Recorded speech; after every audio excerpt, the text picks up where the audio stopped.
So I had an epiphany while I was driving, man. And you know what?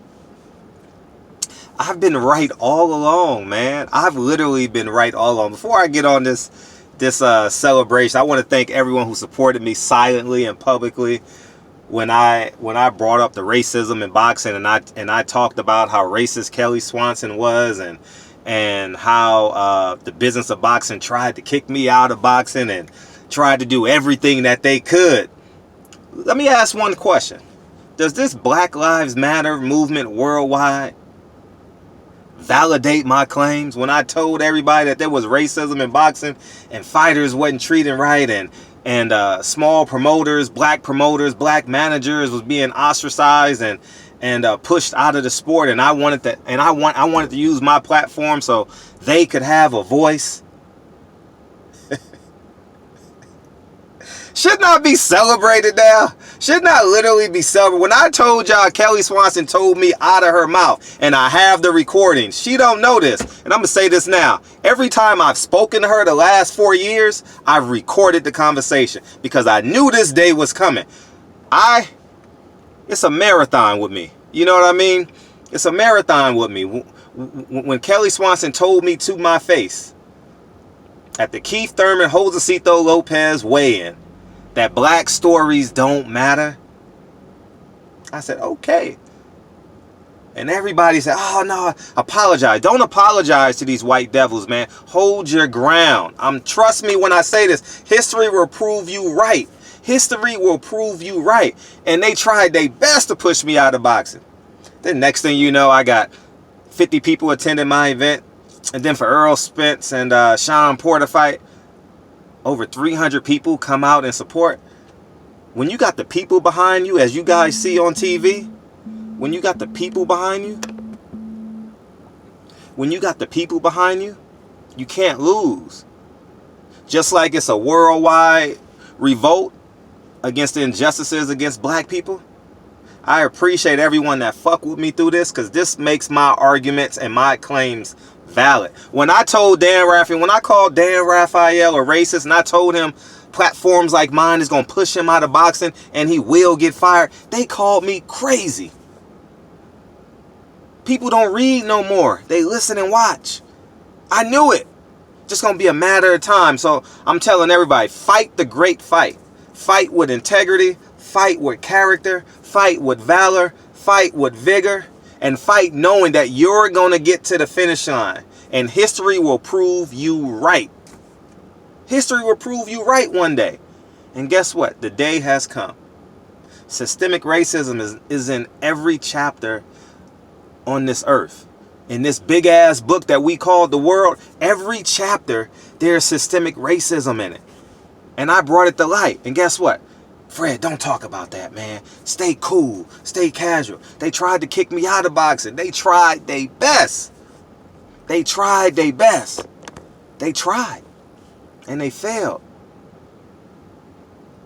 They can't stop, won't stop. Ain't that what the boy Diddy say? So at the end of the day, man,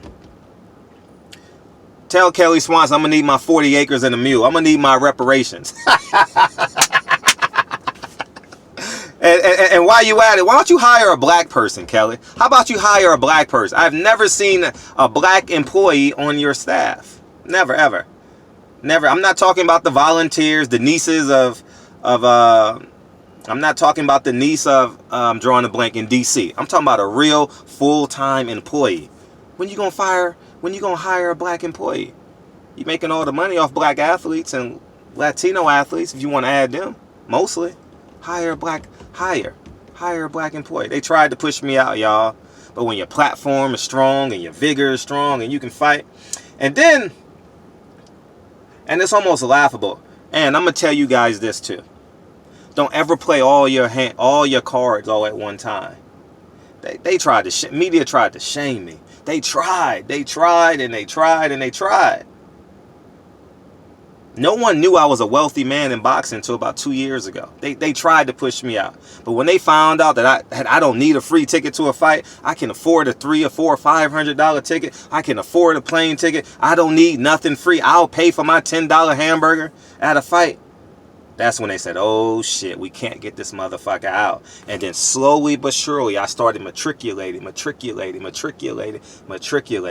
And now it's what, June 8th, 2020? History has proved me right. Now, when we go back to boxing, I'm going to need a standing ovation when I walk in that ring. When I walk in that arena, I'm going to need a standing ovation because I've been fighting for y'all fighters. And I don't even know half y'all niggas. I've been fighting for y'all motherfuckers for the past decade.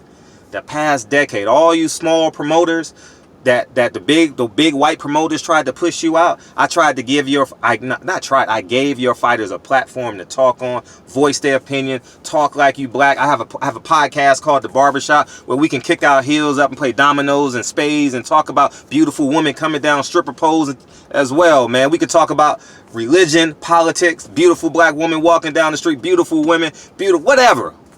That's the platform I created. And they tried to laugh at it. Oh, you at Dan Raphael's fired. I told y'all this day was coming, man. I lean on the side of history, man. Nipsey said it's a marathon. Y'all niggas can run wind sprints if you want to. I'm going 26.2 miles. So everybody in boxing, please share this, guys. Please share this. Because I'm the champ. And again, I want to double down and thank the people that held me down. All right? That held me down privately and publicly. This day was coming. We here now. So, on behalf of Frederick Hawthorne and Barbershop Conversations, here's a toast. Hey, I'm on my Kanye right now. I won, man. I've been proven right. So tell Kelly Swanson I'm going to need my 40 acres and a mule. Ain't nothing like beating people who believe that they greater than you. And at the end of the day, they wasn't shit. They wasn't nothing. When they think they bitter, bad, or strong, and more importantly, when they think they got their knee on your neck, they think they run you. They think that they have the power to calculate when to and when not to breathe. I've been breathing the whole time. I've been a spook by the door my first half of my career. They didn't know it. Now, truth be told, to some degree, I'm really that nigga now. And there's nothing they can do. The people fuck with me heavy. Subscribers to boxing fuck with me heavy. And they hate it. No matter what city I go to, I can get hundreds of boxing fans who show up and hang out and have a great time. And guess what they gonna be? Black men. Guaranteed.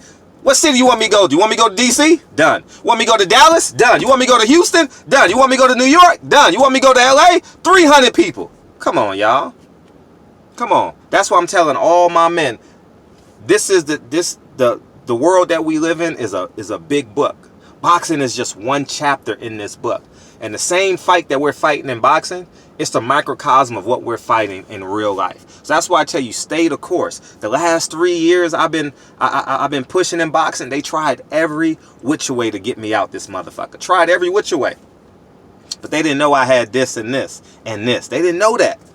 I didn't play all my hands at one time. So we gonna win this in real life on the macro level. In real life, we gonna defeat systemic racism. We gonna beat police brutality. Black lives will forever matter in this country. And everyone in boxing, give me my motherfucking black roses right now. I fucking deserve it. Give me a standing ovation wherever you at. I deserve it. Standing ovation. I'm gone. Peace.